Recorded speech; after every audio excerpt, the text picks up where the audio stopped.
Hi, Ian. Hey, how are you? I'm good. You're hearing me clearly?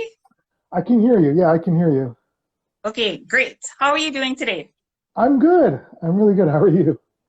I am good. Today was kind of like part of the day was sunshine, part of the day was rain, and then of course the internet just decided it wanted to go down. But you know how things go. Everything does always have to go left when you have something to do, right?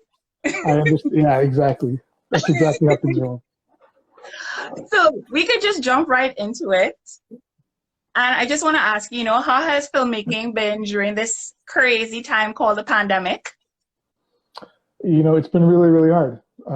As you know, it's like the entire world has been affected. Uh, I would say filmmaking and my filmmaking has been no exception. We were supposed to be making a film like a couple of months ago. That didn't happen because of COVID, because of closed borders, and also just not feeling morally right in asking people to come out and make a movie during these times. So I've been doing a lot of writing. I've been doing the things that I can do, post production, editing, and just trying to look ahead and do a lot of writing. So does that mean you can give me like a little sneak peek into what you're working on?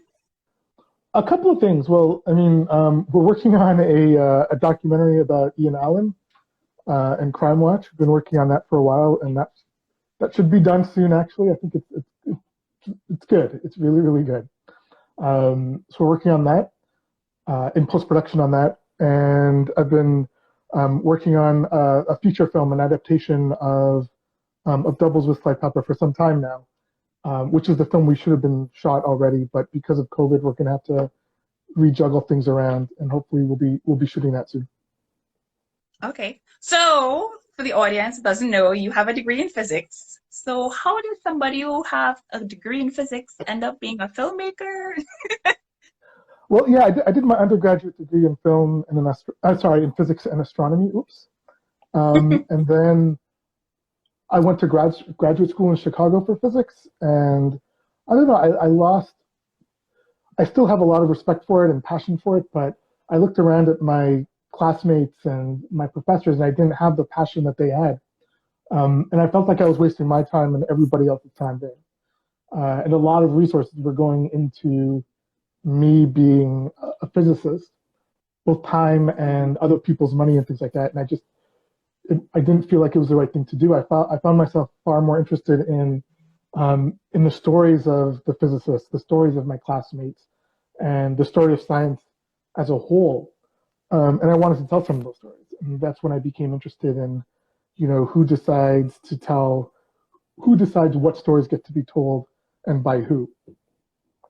Yeah, that's And so I very tried. Sorry, go ahead.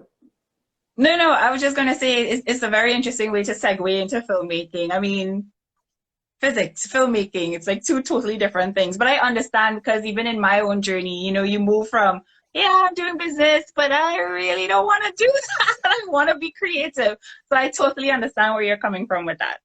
Yeah, exactly. Like I had a time, it was a time where, I was still relatively young and, I didn't have a wife, don't have any kids, don't have a mortgage.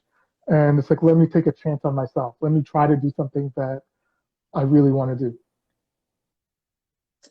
Completely makes sense. So another tidbit for the audience is that Spike Lee is your mentor at NYU. Could you tell us about that? How cool was that? Yeah, it's amazing. I mean, he's a professor there. He's a tenured professor now, and you can have office hours with Spike Lee. You sign up like on his door even, and you go and like he gives you half an hour of time for each student, and he'll read your script, he'll watch your film, and he gives really really insightful notes. I know there's Spike Lee like at the Knicks games and on TV and stuff like that, but when you actually meet with him, he's really generous with his time. I don't think anyone, as far as I know, in terms of like really big filmmakers, give back as much as he has to young filmmakers and to give them a shot and to give them time and to give them feedback. I mean, even with Doubles, the short, like he changed that movie from his comments that he gave, and like he gave me some money as well to make it. Like he really believes in helping young filmmakers. That's really, really cool. Okay, so you keep on coming back. You already spoke about Doubles with Sly Pepper as your like short film. So you keep on coming back to Trinidad, and in your film and your television work, what kind of stories do you want to tell and why?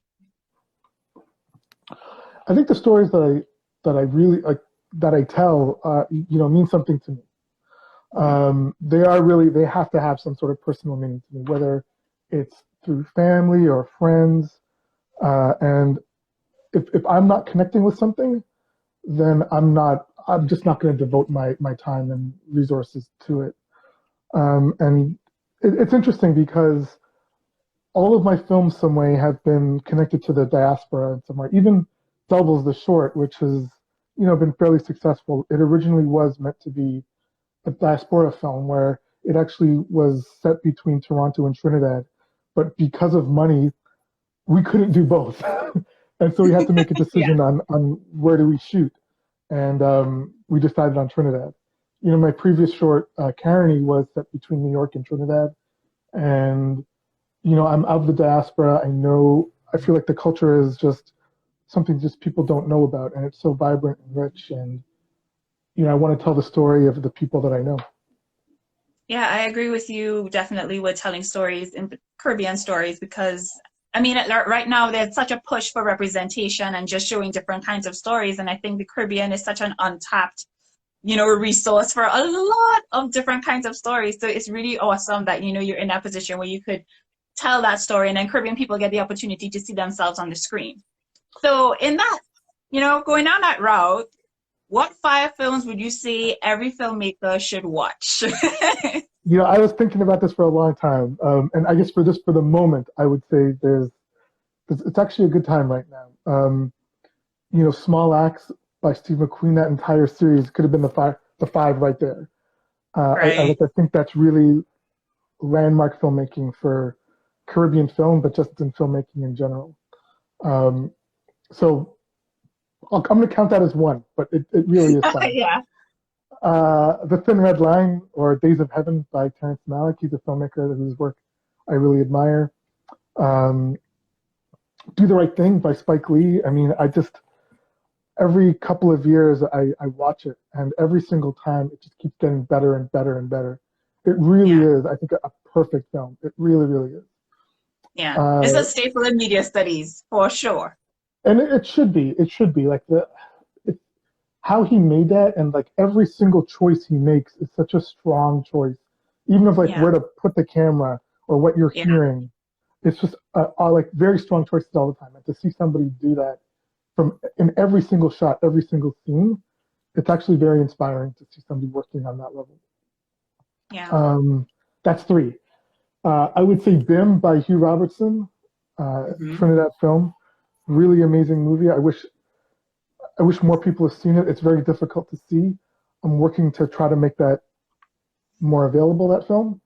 Right. And I've been watching a lot of documentaries as of late, so I really like the films of Kirsten Johnson, who made Camera Person and Dick Johnson is Dead. That's on Netflix right now. Yeah. I think she's really what she's trying to do with her films and the stories she's telling. They're all very personal stories, but somehow, resonate with me. She's like this American woman from Wyoming or something, but somehow Hmm. her movies touch me in a way that is I wasn't expecting. Wow. So, what's the best piece of advice you've received from a fellow filmmaker? Um, I think I gotta say, like Spike he's given me great advice all the time, but he says this to everybody, and it's just like, and it sounds simple, but it's just you've just got to do the work, right? Do the work, and that's really hard to do when there's so many distractions around. But he really believes like if you work hard and you do the projects that you want to do, the work will get seen somehow, and people will want to see it. So do the work. Yeah, I know I think. it's a No, I was simplistic going to say, thing to I say, feel like but it I've means heard that that's the advice that everyone gets. Just do it. just do Do it right. yeah, make the film. Do whatever it is necessary in order for you to get your voice out there. Do the work. And I think Yeah, the best piece of advice. and also I think it's somebody else told me one time it's this that there's an audience for your movie somewhere or your Mhm. stories somewhere. no matter what it is, your movie's going to mean something to somebody somewhere. And it's about finding those people and um, getting those people to see your work is also really important. But just knowing that what I'm doing, somebody out there actually really cares about it. Yeah, that's true. So would you describe yourself as a disciplined doer or a little bit of a procrastinator? I would say it's somewhere in between those two things where I don't I don't sit down to write unless I know where it's going or what I'm going to do. So I'm constantly thinking about it, but I may not actually sit down and do the work to actually write it out. And that can be frustrating sometimes because I can't just sit in front of a screen and edit or write unless I have an idea already of where it's going. And I wish that wasn't the case with me. I wish I could just sit down and like bang things out, but I'm just not able to do that. I have to have an idea already of where it's going from A to B. No, I totally agree with you. I feel like, but sometimes, inspiration kind of hits in weird places. Do you have like a place that you jot down ideas, or if you send yourself a voice note? I have a friend who sends herself a voice note, or you use like notes feature of whatever smartphone that you have. Yeah, that's exactly right. I would do voice notes, but I hate the sound of my voice. I can't stand it. It always sounds weird to me, so I can't do it. But no, I do. I constantly have like a note, my note app on my phone, constantly going. I used to try to use notebooks, but that never really stuck. It worked well for a little bit, and I used to use index cards a lot, but that method never really worked. So I use a lot of Google Docs. I try to keep that as organized as I can, and also I try to keep my notes as organized as I can too on my phone. I'm hoping you also have a backup because I lost my phone over the weekend and I had like some notes inside of my notes app and I was like, oh no! I Everything hope is you synced have a up. backup Yeah, just yeah, in case. everything is synced. Everything is synced. It's kind of I mean, unfortunate. I feel like maybe if I go back into my Samsung like Google, like Drive because it was stored there, not in my Google, then maybe I'll be able to get it back. But that was like probably the most important thing. I was like, no, my ideas are gone. I have to try and remember them. That would hurt. That's crushing. That's really Yes, it sad. is. Well, I was like, you know what? I'm a troop true. It's okay. If it's meant to be, it will come back to me. Okay. So, what is your least and almost favorite part of the filmmaking process?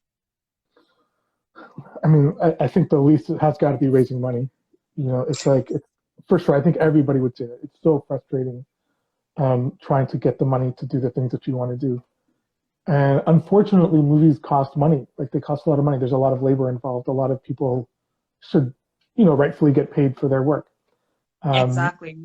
and it's like a form where you it's a collaborative art form. You need people to help you, Yeah. and that's really really hard because it never feels good to ask people for money, um, and you have to. It's just you have to do that. It's one of the hardest things as well. Actually, that's really good advice. Sorry, that someone gave me is you have to have no shame anymore. It's just like you have to just get over it and just ask people all the time. And I haven't really reached that point yet in having no shame, but it's gotten easier to just ask people for money all the time. Okay, so now what's your favorite part? So that was the Oh, least. What's favorite your part. favorite part? Yeah, the favorite part I would say is working with actors. I mean, it's like the most artistically freeing thing that you can do is Mhm. to work with somebody and then to create a moment somewhere and hopefully the camera is running to record that moment. Like it's completely Yeah. bizarre, it's completely fake, but if you're able to work with an actor to get them to a place to give you something, to give you a moment of truth that you're able to hopefully have the camera running at the same time.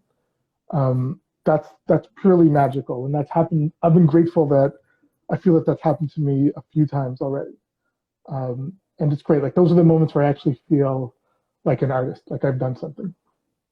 Right. It's like all the stars have aligned, and then you got this moment that you're like, yes. Yeah, exactly. And you know it too. Like it's a very special thing. And I don't know any which way of teaching people or how to learn that. It's something that happens. Yeah. So in just, getting close to that wrap up kind of area, but if you could have like your dream career as a filmmaker, what would that look like? I think I'm close to it. I think I'm close to it. It's just about telling the stories that I want to tell, and being able to do that. Like given the power and the money to make that happen. To me, that's like I've won the game at that point. Okay, so right now I know you're in Canada, right? Actually, right now I'm in New York right now. You're in New York. So you're seeing like all of the different things that's happening with the Golden Globe, where they're talking about time is up because they want to have more diversity. What are your feelings and thoughts on that? And how does it kind of like influence being able to tell stories that you want to tell? I think things are going in the right direction. There's no question. Like even just the very fact that the film I mentioned earlier, Small Axe, I don't think that movie gets made 10 years ago, or like that series gets made, the amount of money that those cost. And there's relatively unknown actors in those films. Like those movies, that whole series doesn't get made 10 years ago. And so I think people are willing um, to put resources towards it, right? Like there's a finite amount of money that people have, and where are we going to put that money towards? Which Right. projects are we going to develop? And it's because people have stood up and said we're not taking it anymore. And a lot of that has to do with the younger generation, like people that are younger than me that have really stepped up and pushed things, whether it's through social media or just in everyday life. They want more, like they want the opportunities that are promised to them, um, and they're taking it, and I love it. It's so great to see. Yeah, it is. It's incredibly inspiring, and it's definitely something where if you were getting or trying to get into business, like trying to create films, but you have these ideas that I don't know if I'm going to be able to get, funding for that, but now you feel like it's possible. Like you could allow your imagination to stretch and create something that would be a completely different or unique experience and then cross genres because everything always has to be in a box. But when you really are creative, you're not necessarily thinking about a genre. You're thinking about what I would love to see on the screen if I had the opportunity to look at a film. So I think that it's heading in the right direction, right? Yeah, absolutely. That's what I've been trying to do. Is just that's the reason why I wanted to make movies, was to tell us the movies, or to make the movies that I wanted to see myself. Because frankly, I didn't see people making them. And so if I had the opportunity, I would do things the way I can, the way I wanted to. And I've been fortunate that I've been able to do that so far. Well, keep on doing what you're doing. I can't wait to see. I'm really intrigued by this documentary about Ian Allen because you know how Ian Allen is in Trinidad and Tobago. So I can't wait to see it. Um, and just keep on doing what you're doing. You're inspiring somebody. Like this conversation would have inspired somebody who's like, you know what? I'm not going to procrastinate anymore. I'm going to go out and do it, figure out a way how I can find the money in order to create a film or have that idea that I've always had that's been sitting on there on a piece of paper. And it's like, yeah, I'm going to build it to fruition, get it to that next level. So thank you so much, Ian, Yeah, for thank you. joining, But also, I having think this like the conversation. like your film festival is also a really important part of that whole process too, Yeah. because although we're making these movies, we need places to show them. And film festivals like Trinidad and Tobago Film Festival does that. It gives us a place where local audiences can connect with films that they really aren't going to see anywhere else. To see it on a big Yeah. screen, hopefully. Well, as you're saying that, this is why Filmco also has Filmco to Go. I don't know if you've heard about it, Of where course. it's all Caribbean films, television shows, documentaries, narratives, shorts, everything Caribbean. You can get it there. So this is me plugging Filmco to Go right now.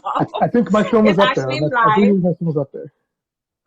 Say that again for me. Sorry, I think one of my movies is up there. I think Doubles is up there. Yes, yes, yes, it is. Yes, it is. So I just want to give the audience just the opportunity to know that there is a place where you get to see Caribbean content. It's kind of like it's Caribbean Netflix. Let's say it like that, Caribbean Netflix. But thank you so much, Ian, for joining today. We really appreciate that. We send the email and you're like, yeah, of course. And then you're the first one, pre-mail. I'm in live. And we had a good conversation. So thank you so much. Great. I'm looking forward to the others. Yeah, no problem. Okay. Bye. Bye.